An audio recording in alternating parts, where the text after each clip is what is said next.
Hello दोस्तों, स्वागत है आप लोगों का एक बार फिर से मेरे चैनल पर। जो लोग पहली बार मेरे चैनल को प्लीज़ आप लोग सब्सक्राइब कर दीजिएगा। इस वीडियो में मैं बात करने वाला हूं एक्साइड इंडस्ट्रीज लिमिटेड के बारे में। आपके सामने नाम दिख रहा होगा। अगर हम लोग आज के दिन बात करें जहां बाजार में हमें अचानक से तेजी देखने को मिली, उस बीच इस स्टॉक्स में कहीं ना कहीं फ्लैटनेस नजर आती हुई दिखी, यानी कि कुछ खास इस पर मूवमेंट आज के दिन हमें नहीं देखने को मिला। अगर हम लोग स्टॉक्स की बात करें तो ये स्टॉक्स ऊपर के लेवल से लगातार कहीं ना कहीं गिरता हुआ आ रहा है। अगर हम लोग बात करें इसके अंदर परफॉर्मेंस के लिए, तो according to taker tape performance यहाँ पर लो नजर आता हुआ दिख रहा है। अगर हम लोग वैल्यूएशन की बात करें तो वैल्यूएशन यहाँ पर हाई नजर आता हुआ दिख रहा है। अगर हम लोग एंट्री पॉइंट की बात करें तो एवरेज नजर आता हुआ दिख रहा है।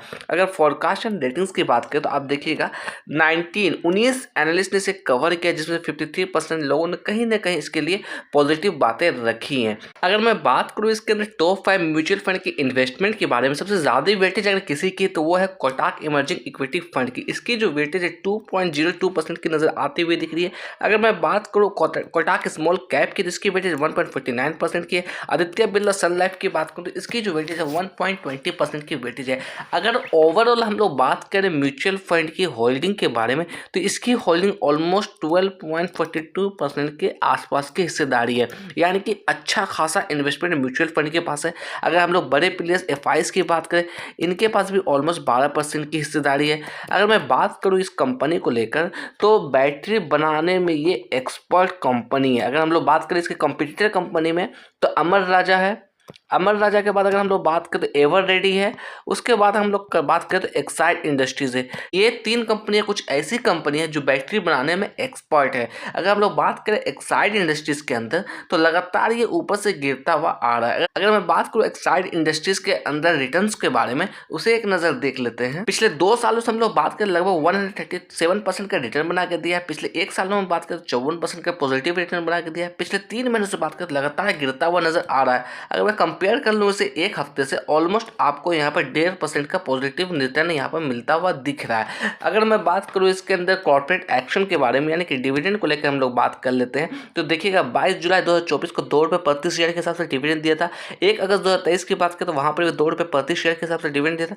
यानी कि ईयर ऑन ईयर बेसिस पर लगातार आपको डिविडेंड देती आ रही है 2 रुपये 2.5 रुपये के आसपास। अगर हम लोग चार्ट पर चर्चा करें, जिस तरह की बाजार में हमें तेजी देखने को मिली थी, वैसा कुछ इंपैक्ट इसके ऊपर नजर नहीं आता हुआ दिखा। जैसा मोमेंटम बना हुआ है बाजार में, उस हिसाब से इसमें भी कहीं ना कहीं तेजी आ सकती है। पॉसिबिलिटी बन रही है तेजी आने के लिए। अगर मैं बात करूं, ये स्टॉक जो है हमारा 200 डेज मूविंग एवरेज के ऊपर ट्रेड कर रहा है। इसकी जो 200 डे की मूविंग एवरेज की हम लोग बात करें तो लगभग ये लाइन के पास ये ट्रेड करता हुआ दिखा, जो कि वैल्यू निकलती हुई आ रही 448 रुपए के आसपास। तो ठीक अपने 200 डेज के ऊपर ट्रेड करता हुआ दिख रहा है। अगर हम लोग बात करें यहाँ पर 50 डे मूविंग एवरेज की, तो लगभग इसकी जो वैल्यू निकलती हुई आ रही है 456 रुपए। तो ठीक उसी के आसपास ट्रेड करता हुआ ये दिख रहा है। अभी हम लोग बात करें यहाँ पे बाई अपॉर्चुनिटी के लिए, या फिर ऊपर के लेवल पे किसी ने बाई किया होगा, तो यहाँ पे क्या करना चाहिए। तो अगर मैं बात करूँ ऊपर के लेवल से, तो ये लगभग 600 के लेवल से लगातार कंटिन्यू गिरा। मैं आपको थोड़ा दिखा दूं, ये जो लेवल है लगभग 618 620 के आसपास का, इस लेवल से लगातार इस स्टॉक्स में गिरावट हमें देखने को मिली है।